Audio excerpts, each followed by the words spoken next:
DA যদি না পায় সরকারি কর্মচারীরা, তাহলে তাদের সমাজে তাদের ডিগনিটি লস হয়। সংগ্রামী যৌথ মঞ্চ একটা পরিসর, একটা জায়গা পেয়েছিল যেখানটায় তারা অন্তত মন বোঝায়। তোমার ডিএ কোনো দয়া দান ভিক্ষা না, একজন সরকারি কর্মচারী সেটা সম্মান, তার অধিকার। সেটেলমেন্ট হয়নি, 25 মানে 75 বাকি আছে, মানে 75 চলবে এখন। তুমি এখন কথা বলবে জান প্রতিটা মঞ্চে আমরা যেটা সংগ্রামী যৌথ মঞ্চ দেখি, এখন বিকাশ ভবনে আমরা দেখছি। তো যাই হোক, সংগ্রামী যৌথ মঞ্চ যখন এলো, আপনাদের বলে আমরা খোলা মাঠে বসে আছি। আপনাদেরকে আগেই বললাম, দেখুন আমরা খোলা মাঠে বসে আছি, মনুমেন্টের নিচে সংগ্রামী যৌথ মঞ্চ আমার পেছনেই রয়েছে ঠিক। তো যাই হোক, তো এরকম মাঠে বসে একটা মানে সন্দীপ বাবুকে ধরেছি আমি, ধরে এইখানেই মানে আমরা দুজনে বসে বসি মাঠের মধ্যে, বুঝতেই পারছেন। সংগ্রামী যৌথ মঞ্চ তো আপনাদের সঙ্গে আছে, তো এই সংগ্রামী যৌথ মঞ্চ কীভাবে একটুখানি আপনার সংগ্রামী যৌথ মঞ্চ সম্পর্কে যদি বলি, যে এটা সমস্ত সরকারি এক্সচেকার থেকে যাদেরই মাইনে হয়, সরকারি আধা সরকারি, সরকার দ্বারা পরিচালিত, কোনোভাবে এইডেড হোক যাই হোক, সবার একটা মঞ্চ তৈরি হয়েছিল এই সংগ্রামী যৌথ মঞ্চ। কারণ সমস্ত কর্মচারী, সমস্ত শ্রেণীর কর্মচারীর মনের মধ্যে অনেক ক্ষোভ ছিল, যে ক্ষোভগুলো তারা কোনো জায়গায় প্রকাশ করতে পারতো না, একটা বদ্ধ বুকের মধ্যে একটা যন্ত্রণা নিয়ে থাকতো। সংগ্রামী যৌথ মঞ্চ একটা পরিসর, একটা জায়গা পেয়েছিল যেখানটায় তারা অন্তত মন খুলে ভেতরের সেই যন্ত্রণাটাকে বার করতে পারত। তো সেই বার করার জন্যই সংগ্রামী যৌথ মঞ্চ সমস্ত কর্মচারীদের এক ছাতার তলায় আনার চেষ্টা বা প্রচেষ্টা যাই, তার জন্য তাদের প্রতি আমার কুর্নিশ জানাই। কিন্তু খুব ভাস্কর ঘোষ, ভাস্কর বাবু আছেন, ভাস্করদা, হ্যাঁ, যারা অনেক যারাই আছেন প্রত্যেকে তারাও এখন তাদের মতো করে লড়ছে একদম অবশ্যই সরকারি কর্মচারী না। এইখানটাতে আমরা একটু বলি যে যদি মামলার কথা বলেন, ডিএ মামলার কথা, তাহলে ডিএ মামলার আমি খুব বেশি কিছু যাব না, খুব বেশি কথায় যাব না, শুধু দুটো কথা বলবো। এক হচ্ছে সংগ্রামী যৌথ মঞ্চের জন্ম, মানে এই যে সংগ্রামী যৌথ মঞ্চ নামটা যেটা শুনছেন, এই নামটার জন্ম হয়েছিল 28শে জুলাই 2022। ভালো করে ডেটটা করবেন। এই নামটার জন্ম হয়েছিল কিন্তু 28শে জুলাই 2022, আর হাইকোর্ট থেকে আমরা ডিএ মামলার রায় পেয়েছিলাম 20শে মে 2022। তার মানে বুঝতে পারছেন পরিষ্কার যে ডিএ মামলার হাইকোর্টের রায় পাওয়ার পরে কিন্তু সংগ্রামী যৌথ মঞ্চের জন্ম হয়েছে। দ্বিতীয়ত হচ্ছে যে সংগ্রামী যৌথ মঞ্চ সুপ্রিম কোর্টে একদম শেষের দিকে তারা ইমপ্লিডমেন্ট অ্যাপ্লিকেশন করে, অর্থাৎ মানে এই মামলার সঙ্গে যুক্ত হওয়ার জন্য অ্যাপ্লিকেশন করেন। তার মানে কি হয় সেটা আমি আর বলছি না, শুধু একটা ছোট কথা বলবো। আমরা রবীন্দ্রনাথের একটি গল্পে পড়েছিলাম, কাদম্বিনী মরিয়া প্রমাণ করিল যে সে মরে নাই। বাকিটা আপনারা বুদ্ধিমান, বাকিটা বুঝে নিন। যে আপনি কি মনে করেন যে ডিএ প্রাপ্যতা শুধু আর্থিক দিক থেকেই গুরুত্বপূর্ণ, নাকি এর সঙ্গে সম্মান অধিকার সেটাও জড়িত? অবশ্যই, শুধু আর্থিক দিক তো নয়। তাহলে তো আমরা যদি 20শে মে 2022-এ বিশেষ করে জাস্টিস রবীন্দ্রনাথ সামন্তর যদি জাজমেন্টটা পড়ি, জাস্টিস হ্যারিস ট্যান্ডনেরও ইয়েতে তার জাজমেন্টেও ছিল যে ডিএ হলো এনফোর্সেবল, লিগ্যাল এনফোর্সেবল রাইট, ঠিক আছে। কিন্তু রবীন্দ্রনাথ সামন্ত ওটাকে বললেন যে ডিএ শুধু লিগ্যালি এনফোর্সেবল নয়, এর সঙ্গে যেহেতু ডিএ যদি না পায় সরকারি কর্মচারীরা, তাহলে তাদের সমাজে তাদের ডিগনিটি লস হয়। তো এই ডিগনিটি লস, অর্থাৎ এই যে আপনি যেটা বললেন সম্মান, মর্যাদার সঙ্গে যে বাঁচার অধিকার, এটাও কিন্তু আমাদের যে ফান্ডামেন্টাল রাইটের যে আর্টিকেল, যেটা আর্টিকেল মানে আমাদের সংবিধানের আর্টিকেল 14 থেকে 35-এর মধ্যে সমস্ত ফান্ডামেন্টাল রাইটগুলো বলা হয়েছে। তার মধ্যে আর্টিকেল 21-এ এটা রয়েছে যে প্রত্যেকের তার মর্যাদা এবং সম্মান নিয়ে বাঁচার অধিকার আছে। তো এইটাকে জাস্টিস সামন্ত কিন্তু এটাকে উল্লেখ করেছিলেন যেহেতু সরকারি কর্মচারীদেরও তাদের ডিগনিটি নিয়ে যদি তারা ডিএ না পায় তাহলে তাদের ডিগনিটি লস হয় সোসাইটিতে, তো সেই হিসেবে এটা আর্টিকেল 21 অনুযায়ী এটা ফান্ডামেন্টাল রাইট। মানে পরিষ্কার কথা যেটা বোঝায়, তোমার ডিএ কোনো দয়া দান ভিক্ষা না, একজন সরকারি কর্মচারী সেটা সম্মান, তার অধিকার একদম। এটা কিন্তু এতটুকু এর মধ্যে জটিলতা নেই। কেউ যে কোনো ব্যক্তি যে কোনো মানুষের কাছে আমার মানে বিনম্র নিবেদন থাকবে যে আপনি খুব সহজভাবে বলবেন যে আপনি যে দোকান থেকে আজ থেকে 1 বছর আগে একটি জিনিস এনেছেন 100 টাকা দিয়ে এবং আজকে সেই জিনিসটার দাম 130 টাকা 140 টাকা হয়ে গেছে 1 বা 1.5 বছর পরে, আপনি গিয়ে যদি বলেন যে দেখুন আমি তো এর আগে এটা 100 টাকায় নিয়েছি, আমার আয় তো আর 1 পয়সাও বাড়েনি, তাহলে আমি 130 টাকায় নেব কী করে, আপনি আমাকে 100 টাকাতেই দিন, কোনো দোকানদার কি সেটা দেবে? তাহলে এই যে 30 বা 35 টাকা যে দামটা বেড়েছে, এইটা সরকারি কর্মচারীদের পাওয়া অধিকার, এখানটায় কোনো কারোর দয়ার ব্যাপারই নেই, পুরো জায়গা এটা আমাদের অধিকার। আচ্ছা, আর আপনাকে যেটা মানে ডিএ যে পাচ্ছে না এরকম সরকারি কর্মচারী না পাওয়ার ফলে সাধারণ মানে সরকারি কর্মচারীদের কী প্রভাব পড়ছে বা পড়েছে? এটার জন্য তো আপনাকে একটু সার্ভে করতে হবে যে কী ভয়ঙ্কর প্রভাব পড়েছে। ওই যে আবার সেই আর্টিকেল 21-এ চলে যেতে হয় যে আমরা আমাদের ডিগনিটি নিয়ে, কারণ আমরা সমাজে প্রত্যেকের যে লেভেলে থাকুক, যার মাসে 10,000 টাকা আয় সে তার সমাজে তার মতন করে একটা চলাফেরা করে এবং সেটা তার রুটিন হয়ে যায়। যার 50,000 টাকা আয় সে তার সমাজে একটা সম্মান তার মতন থাকে। যার 5 লাখ টাকা আয়, আমি অবশ্যই বলছি সৎভাবে, অসৎভাবে নয়, কারণ এই যে আমি যেগুলো বলছি এটা একেবারে সঙ্গতভাবে যারা আয় করছে, সৎভাবে আয় করছে তাদের জন্য, অসৎ উপায় আয় যারা করছে তাদের জন্য নয়। তার ফলে কি হয়, আপনি যে লেভেলে আছেন আপনার সমাজে কিন্তু একটা আপনার সম্মান, একটা মর্যাদা সেই লেভেলে তৈরি হয়ে যায়। যখনই আপনি সেখান থেকে নিচে নেমে যাবেন আপনার কাছে, আপনি তো নিচে হবেই, আপনি সমাজেও কিন্তু আপনি তার আপনার মর্যাদা প্রভাব পড়বে একদম অবশ্যই। সেই জন্য প্রত্যেকটা কর্মচারী এর দ্বারা এইভাবেই প্রভাবিত।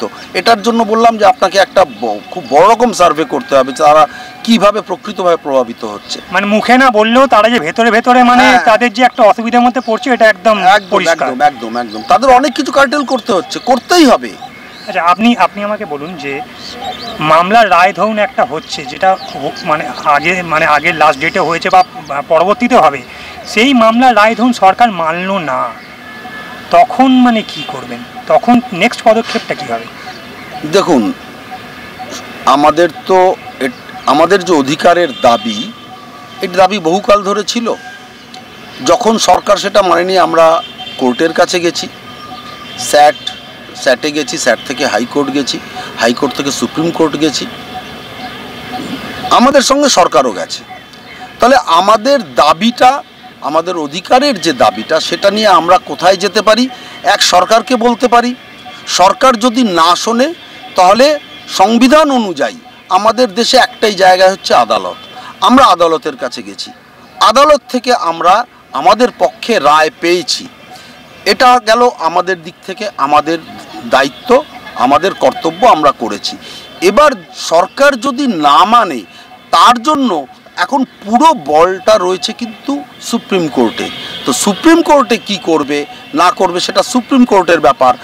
আর আমরা কর্মচারী হিসেবে যদি এটা সরকার না মানে, তারপরেও আমাদের যা পদক্ষেপ নেওয়ার আমরা সেইভাবে হয়তো আবার সেটাই আমাদের করতে হতে পারে। কিন্তু আমি আশা করব সরকার আর এইবার আর এই ভুলটা করবে না বলেই আমার আশা। মানে পরিষ্কার আপনি বার্তা দিচ্ছেন, সরকার যদি এটা মানে তো ভালো, যদি না মানে আপনাদের যে আন্দোলন মানে আরো বৃহত্তর হতে পারে। আন্দোলন চলছে, শুনুন, আন্দোলন তো পাশাপাশি চলবেই, কিন্তু এটা বাস্তব, এটা আমাদের সবাইকে স্বীকার করতে হবে যে 2011-তে সরকার আসার পরে আন্দোলনের মাধ্যমে এখন অবধি একটা কিছু আদায় করা যায়নি। কারণ এটা আন্দোলন করে আদায় করার বিষয়ই ছিল না, এটা কিন্তু মানে একই পরিবারের একদম, কারণ সরকারের কর্মচারী আমরা, আমাদের নামই হচ্ছে সরকারি কর্মচারী, তাহলে আমি সেই পরিবারের সদস্য অংশ, তাহলে আপনাকে চাইতে হবে কেন এর জন্য আন্দোলন করতে, কিন্তু তা সত্ত্বেও আমাদের আদালতে যেতে হয়েছে, তাহলে আগামী দিনেও প্রয়োজন পড়লে আদালতে যেতে হবে। মানে আপনার মানে পরিষ্কার কথা, আপনার মাননীয় মানে সুপ্রিম কোর্টের উপরে আপনার আস্থাশীল, যা হবে সুপ্রিম কোর্টেরই রায় আসবে, হয়তো দেরি হবে, কিন্তু আপনাদের জয়টা যে আপনাদের আসবে আপনারা এখন পর্যন্ত আশাবাদী। একদম আশাবাদী নয়, একদম 100% আশাবাদী। মানে 25%-এর একটা হচ্ছে, মানে 75% মানে আসছে, তার মানে এই আন্দোলন। অবশ্যই 25% দিতে বলা মানেটা কি? তার মানে এটা তো বলেনি যে তুমি 25% সেটেলমেন্ট, যেমন ওই ক্রেডিট কার্ডে সেটেলমেন্ট হয়, এটা কোনো সেটেলমেন্ট হয়নি, এটা 25 মানে 75 বাকি আছে, মানে 75 চলবে এখন। তুমি এখন কথা বলবে পরে, আগে ওর 50 টাকাটা দাও, কিন্তু 50 টাকা, আচ্ছা আমি 50 টাকা পারবো না, আচ্ছা আপাতত 25 টাকাটা দাও, তার মানে এটা নয় যে 75 তোমাকে ছেড়ে দিলাম। তো সেই জন্য আমাদের যা পাওয়ার অধিকার, মূল আমাদের উদ্দেশ্য হচ্ছে এই অধিকারটা, ডিএটা যে অধিকার, এটার জন্য আর কোনোদিন যেন আমাদের কুকুরের মতন বা ঘেউ ঘেউ যখন ইচ্ছা হবে আমার বাড়ি, মানে চাকর বললে ভুল হবে, চাকরেরও প্রতি সেটা হয় না, চাকর যে কাজ করে তারও একটা অধিকার জন্মায়, তা সত্ত্বেও ওটা ব্যক্তিগত সম্পত্তির ক্ষেত্রে হয়, কিন্তু এটা যেন আর কোনো সরকার, এই সরকার বলে নয়, কোনো সরকার যেন আগামী দিনে এইটা না বলতে পারে আমার যা ইচ্ছা হবে আমি দেবো, ইচ্ছা হলে দেবো না, যেন আমার নিজের সম্পত্তি, এটা নিজস্ব সম্পত্তি নয়, এটা যে কর্মচারীদের অধিকার, এটা বারবার উচ্চ আদালত থেকে সর্বোচ্চ আদালতে কিন্তু এটা প্রমাণিত হয়েছে। সন্দীপবাবু, শেষ প্রশ্ন আপনাকে, আপনি মানে একদম শুরুর দিন থেকে শুরু করে আজকের দিন অবধি মোটামুটি কি হয়েছে আপনারা পুরোটাই শুনলেন। লাস্ট প্রশ্ন, যে আপনি আমার চ্যানেলের মাধ্যমে যারা দর্শক হয়েছে তাদেরকে, সরকারি কর্মচারী যারা হয়েছে 10 লক্ষ সরকারি কর্মচারী যারা লড়ছেন, সংগ্রামী যৌথ মঞ্চ হোক, আপনাদের হোক, আরও বিভিন্ন সংগঠন যারা লড়ছে, এবং বিভিন্ন আরও যারা সংবাদ মাধ্যম রয়েছেন, ইউটিউবার রয়েছে, বিভিন্ন নিউজ পোর্টাল রয়েছে, তাদেরকে কী বার্তা দিতে চান? দেখুন, সমস্ত নিউজ পোর্টাল হোক বা সংবাদ মাধ্যম হোক, সবার কাছে আমার ছোট্ট একটা আবেদন, আপনারা যে সংবাদটাই পরিবেশন করবেন, কারণ এটার দ্বারা কিন্তু কোটি কোটি মানুষ প্রভাবিত হয়, সেই সংবাদটা যেন সঠিক তথ্যভিত্তিক হয়, এটাও যেন কোনো ম্যানিপুলেটেড না হয়, এই চেষ্টাটা আপনারা করবেন।